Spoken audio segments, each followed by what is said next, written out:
Hola, ¿qué tal? Pues bueno, soy Oliver Rosado, soy conductor de televisión desde hace bastante tiempo y hubo un día que acabando un programa había un chico en mi camerino, un adolescente. Me dijo, Jordi, quiero platicar contigo. Le dije, sí, claro. Me dijo, hola, ¿cómo estás? Me llamo Alejandro. Le dije, ¿qué pasó? Me dice, te voy a decir algo que nunca le he dicho a nadie y que nadie más sabe. Le dije, sí, dime, me voy a suicidar. Cuando me lo dijo me quedé impactado, me quedé frío y empecé a decirle las cosas que cualquier adulto diríamos para evitar una situación así, pero me di cuenta que él no me entendía, porque yo tampoco entendía lo que él estaba sintiendo ni lo que él estaba viviendo. En ese momento fue un caos, se lo tenían que llevar a él, cuando él se tenía que ir, yo me tenía que ir, yo le dije, por favor, déjame tus datos, me los apuntó en un papelito, y yo estuve toda la tarde esperando llegar a mi casa, y cuando llegué, le llamé a unos psicólogos, busqué un poco en unos libros, no había mucho, me metí a una línea de ayuda, y cuando sentí que tenía la información necesaria para poderlo ayudar, le marqué. Agarré el papelito y le marqué. El teléfono empezó a sonar, y a sonar, y a sonar, y no contestaba.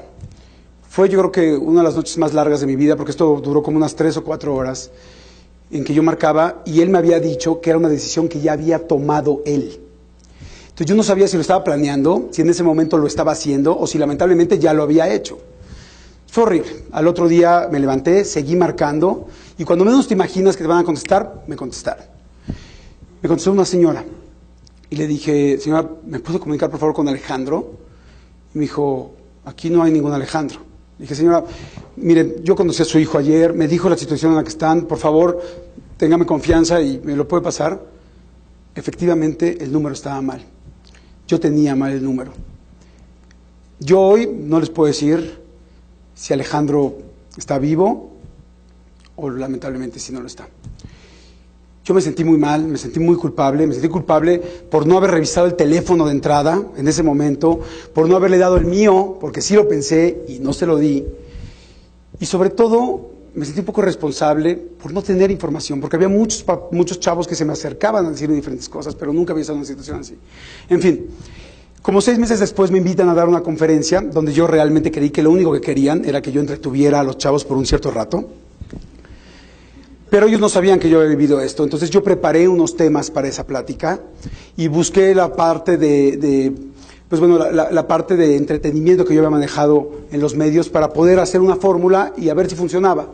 Y dije, si esto funciona, yo voy a tratar y voy a intentar buscar siempre a los mejores expertos, buscar la mejor información para ser un traductor, para ser un facilitador y darla y pueda ayudar. Afortunadamente esa conferencia en ese momento funcionó. Yo lo que les quiero decir es que todos tenemos un adolescente que queremos, que amamos o simplemente que queremos ayudar. Un hijo, un sobrino, un nieto, un amigo, un vecino, en fin.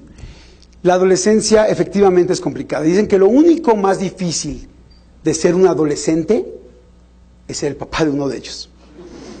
Dicen que verdaderamente es realmente muy complicado. Y la verdad es que cómo no, porque cambian completamente las cosas, cambian al 100% las cosas, porque de repente tus niños los tienes chiquitos y te dicen, papi, mami, por favor, quédate aquí en mi cama, quédate conmigo. ¿Cómo que ya te vas a trabajar otra vez si acabas de llegar? No, por favor. Y unos años después te dicen, ¿te puedes largar de mi cuarto? ¿Te puedes largar? Dame mi espacio. O sea, además, si pudieran escriturar su cuarto, lo harían muchos. Es impresionante. Haz de cuenta que te cambiaron a tu hijo por una copia pirata. Se ve igual, pero no es lo mismo. Y la realidad es que los papás y los chavos hablamos completamente distinto. Son comunicaciones y lenguajes completamente diferentes. Entonces de repente el adolescente te dice cosas como, pero todos reprobaron. Y el papá o la mamá te dice, obviamente, a mí no me importan los demás, me importas tú. ¿No? Y además si tienen tiempo te la aumentan con... Entonces, ¿qué? Si te dicen ve y aviéntate a la barranca, vas y te avientas. La realidad es que los papás estamos tratando de educar a nuestros hijos con lenguajes, con información de hace 30 años. Como nos educaron a nosotros. En un principio no es nuestra culpa, porque es la única forma que sabemos hacerlo. Pero los chavos de hoy viven otra adolescencia, otra realidad, otro entorno. Y tienen 1.000.000 de elementos que no tuvimos hace 30 años. Entonces, realmente, para poder educar a un hijo de hoy, hay que ser un padre de hoy. La adolescencia es fantástica, es increíble, pero es muy bueno cuando la entendemos. Mucha gente pensamos que la palabra adolescencia significa adolecer. Y la verdad es que hace mucho sentido, pero significa aprender a crecer. Y es exactamente lo que está pasando con un adolescente. Se está convirtiendo en un adulto, tanto física como emocionalmente. Es lo que está sucediendo en todo momento. Entonces, los cambios físicos los conocemos muy bien todos, ¿no? Los genitales empiezan a crecer, hay vello púbico, cambian los músculos, viene la menstruación, en fin. Pero los cambios mentales muchas veces no los entendemos o no los conocemos, y son los más importantes. Fíjense que a mí me parece muy interesante esto. El 95% del cerebro humano se desarrolla entre los 0 y los 5 años. Y el último 5%, que es de los más importantes, se desarrolla en la adolescencia. Y es impresionante lo que está pasando, pero es así y muchas veces no lo sabemos. Y a mí me gustaría comentarles 3 cosas muy básicas del cerebro del adolescente donde lo podemos entender de una manera más fácil. La primera señal que un adolescente recibe en su cerebro es que quiere ser y tiene que ser independiente. Es lo primero. Tiene que ser el mismo, tiene que ser un individuo por primera vez en su vida. ¿Y qué pasa? Que voltea y ve a su papá o a su mamá y dice, ¡ah! Estoy idéntico a él. Estoy idéntica a ella. Y claro, ¿por qué? Pues porque llevas 11 años tratando de imitarlo, porque tienes su ADN, tienes su educación, bueno, tienes hasta su naricita chata, o sea, tienes todo. Entonces, en ese momento pasa de ser tu héroe, el que estuviste construyendo, a ser tu archienemigo, porque va en contra de lo que el cerebro te está pidiendo, que seas distinto. Entonces, necesitas dejar de ser una sucursal de tu papá para empezar a ser tu propio changarro. Y es real, y tu cerebro te está diciendo todo el tiempo. Entonces, inmediatamente, los adolescentes en este momento empiezan, ¿sabes qué?, a estar rebeldes, a estar en contra, a no estar de acuerdo con nada de lo que digas, por más claro y lógico que sea, no. Y a sacar una bandera de no es justo, porque no estoy de acuerdo. Y empiezan los chavos a decir palabras como, frases como, ash, nta, ¿no? Y te empiezas a hablar distinto, a decir más groserías. Si tu papá tiene piercings, entonces tú no te los pones. Si no los tiene, tú los quieres. O sea, todo lo necesario para poderte separar. Y aquí los expertos dicen que hay que dejar que hagan eso. Hay que dejar que suceda y no hay que meternos con eso, porque eso genera muchos problemas, muchas broncas todos los días. Y en realidad es un único diferenciador contigo y su cerebro se lo está pidiendo. Y por otro lado, hay que tranquilizarnos porque en realidad es solo una etapa y lo va a dejar de hacer. Tú no vas a ver a tu hijo a los 35 años siendo gerente de administración en la empresa, haciendo un berrinche en su oficina diciendo que se largue el director, no le voy a dar los saldos, no, ¿por qué me tocó trabajar en esta empresa? No. Eso no va a pasar, porque es solamente un diferenciador de este momento. Y lamentablemente los papás nos enganchamos mucho con esto, porque no entendemos lo que está pasando a veces en el cerebro y lamentablemente desgastamos mucho nuestra relación con ellos porque nos peleamos constantemente. Y al desgastar esto, también perdemos algo muy importante que es autoridad. Si tú te peleas 20 veces con una persona en una semana, pierdes autoridad. Autoridad que va a ser muy importante en otra ocasión. Otra situación del cerebro también muy importante es el asunto de la corteza prefrontal. Es la que está precisamente atrás de la frente y es la que más está en remodelación en este momento. Esta corteza regula, ahí nada más para ir ubicando, el juicio, la responsabilidad y el criterio. Imagínense. Y está en remodelación, todos hemos visto una cosa en remodelación, ¿no? Bueno. Entonces, cuando tú le dices a tu hijo, a ver, ¿cómo? Te fuiste a la fiesta sin pedirme permiso. Te cambiaste de fiesta en la noche. Sin decirme, te subiste al coche de una persona que no conoces y traías un celular sin pila, ¿no te puedes dar cuenta de lo peligroso que es eso? No. En realidad no puede. Y los papás nos enojamos muchísimo porque creemos que nos está queriendo tomar el pelo. Pero la verdad es que no tiene la misma herramienta que tienes tú y lo estamos viendo desde puntos distintos.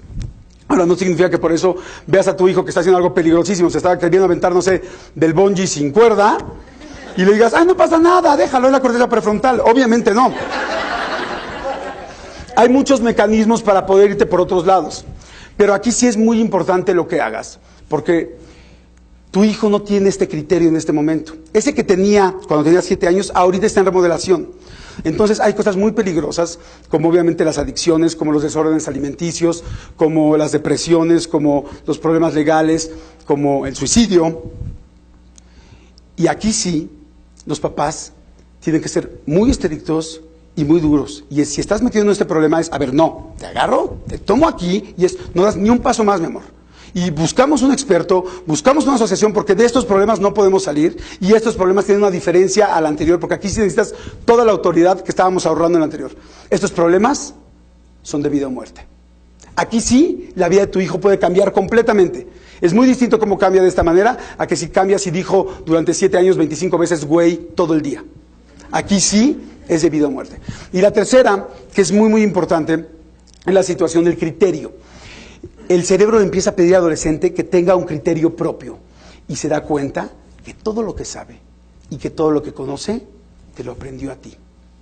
Y es tremendo, porque si tú le enseñaste que se bañaba primero el pelo, luego el cuerpo y al final los pies, tu hijo se da cuenta que ni siquiera cómo bañarse lo decidió él. Y los pobres chavos entran en un ataque de ansiedad tremendo, porque empiezan a querer experimentar todo otra vez, y tú dices, ¿por qué? Si ya sabíamos cómo hacía esto. Pero su cerebro está pidiendo que tenga por primera vez su propio criterio. Entonces un día van a Acapulco, tú como papá quieres las vacaciones soñadas, llegas y tu hijo te dice antes de salirse, ¿por qué por la de cuota, papá? Retador, ¿no? Y tú, pues no, porque es más rápido. ¿Y cómo sabes que es más rápido? Pues ¿cómo sé? Pues porque es de paga, porque hay puentes, porque hay desniveles, es obvio. Porque cuesta. ¿Hace cuánto que no te vas por la libre? No sé, 10 años. ¿Y cómo sabes que no la han cambiado? Y los papás explotamos. El ideal sería que si un día tienes tiempo, te vayas por la libre. Y que le ayudes a tener su propio criterio. Que él se dé cuenta que es más larga, que él se dé cuenta que hay más baches, en fin. Hay una gran posibilidad de que la próxima vez que vayan a Acapulco te diga tu hijo, si te fuiste por la libre, te diga, pues ahora sí, pero de cuota, ¿no, pa? Puede ser. Pero ¿qué pasa con esto? Lo estamos ayudando a crecer. Estamos validando sus ideas. Estamos ayudándolos a hacer un criterio. Es como el equivalente cuando los vimos dar un paso cuando eran chiquitos, nada más que ahora no son pasos, son decisiones para convertirse en un adulto. Los adolescentes, muchísimas más veces de las que creemos, tienen la razón sobre nosotros a veces en una discusión. Pero estamos acostumbrados a nunca dárselas. Normalmente puede ser que la tengan y a veces no los escuchamos. Y necesitamos ayudarlos a crecer, a convertirse en un adulto. Es el compromiso de un papá, pero a veces no sabemos realmente la etapa que está viviendo el chico, ¿no? Por ejemplo, ¿a qué ayudamos entonces? ¿A qué negociamos? Porque hay que negociar con ellos, hay que enseñarlos y hay que ayudarlos a que se equivoquen y a que lo hagan bien. Imagínense que en esta época están tan clavados en esto que un chavo prefiere equivocarse con una decisión que tomó él que acertar con una opinión que le diste tú, porque siente que se va un paso para atrás. Entonces hay que ayudarlos en esta parte. Entonces por eso hay que negociar. ¿Y qué negociamos con ellos? Negociamos las cosas básicas, las de todos los días. ¿A qué horas puedes llegar? ¿Con quién puedo ir? ¿Puedo meter 3 materias en lugar de 2? ¿Me puedo ir de vacaciones acá? Esas cosas que normalmente nos decían que no, hay que negociarlas. Es muy importante hacerlo y podernos ayudar con ellos mismos. Por ejemplo, hoy en día si un adolescente te dice, es que por favor déjame llegar a las 2 de la mañana, a todos mis amigos los dejan llegar a las 2 de la mañana, el ideal sería que hablaras efectivamente con los papás de los amigos, que verificaras, y resulta que sí, a todos los dejan a las 2 de la mañana. El ideal sería decirle al otro día, hijo, lo chequeamos con tu papá, hablamos con los papás de tus amigos, y efectivamente tienes razón. Cuando digas tienes razón, ese es oro para ellos. Porque es una negociación, y en una negociación todos queremos ganar, ¿no? No puedes perder todas. Porque el papá que aprieta muchísimo a sus hijos, lamentablemente los pierde y los aleja. Entonces, ya vimos que sí, y te vamos a decir lo siguiente. A partir de la próxima semana no puedes llegar solamente, no vas a llegar a la 1, vas a poder llegar a la 1:45. ¿Qué pasa con esto? No le puedes decir a las 2 porque la siguiente semana te pide a las 3, y la siguiente a las 4 y luego a las 5. Y también hay una nueva regla. Cada vez que salgas, tienes que marcarme por teléfono. Cuando tú haces esto, le indicas que sigues teniendo el control tú. 2, le pones límites. Y 3, se siente seguro por esos límites. Pero lo más importante, al final tu hijo o tu hija se siente encantado, agradecido, porque creció, porque logró negociar un poco contigo. Lo vuelvo a decir, para poder educar a un hijo de hoy, hay que ser un padre de hoy. Cambian completamente estas cosas y hay cosas muy sencillas que nos cambian completamente el panorama si lo hacemos así. Tú a un chico le dices con las cosas sencillas, lleva por favor tus platos al fregadero. ¿Va por aquí? Te dice, ¡Ash! ¿Qué te pasa? ¿Estás loco? ¡No es posible! ¡Súbete tal! Él te contesta, se pelean y es terrible. Escenario 2, llévalo por favor al fregadero. ¡Ash! Tú. Gracias, mi amor. Y ya no se genera todo ese conflicto. Entonces, podemos entender diferentes cosas. Todos de repente vemos a maestros que son el héroe de la escuela y que todo el mundo los adora, ¿están de acuerdo? ¿Saben lo que hacen? Esos maestros aceptan sus errores, los escuchan los argumentos del alumno y si es mejor que el de él, se los aceptan. ¿Nos vamos a equivocar como papás, como tíos, como abuelos? Claro, por supuesto. ¿Por qué? Porque los adolescentes no son números y nosotros no somos fórmulas. Es normal, tenemos cada quien nuestro temperamento, hay mejores días, hay peores días, es completamente normal que haya momentos donde no puedas más y explotes. Pero la gran ventaja de todo esto es que cuando tú tienes información, tu rango de error es mucho más chico. Entre más información, menos errores hay. Si tú te peleabas 10 veces con este adolescente, si tienes información y entiendes lo que le está pasando, te vas a pelear 3. Y esas 7 veces que no te vas a pelear es toda la diferencia de la vida para gozar y para disfrutar a alguien. Tú a él y él a ti. Hay muchos papás y mamás que nos preguntamos, ¿soy un buen papá? ¿Soy una buena mamá? Yo creo que el simple hecho de que nos los preguntemos nos acerca y nos hace estar en vías de serlo. Porque nos importa, porque nos preocupa, porque escuchamos una plática o leemos un libro. La mamá que es mala mamá o el papá que es mal papá no se hacen esa pregunta. Hay que negociar con ellos. Los chavos son extremadamente inteligentes, pero a veces no los escuchamos. Y especialmente, hay que ver que para ser un padre de un adolescente hay que ser una palmera, no un roble. La adolescencia es como un gran huracán, que cuando pasa, se lleva todo.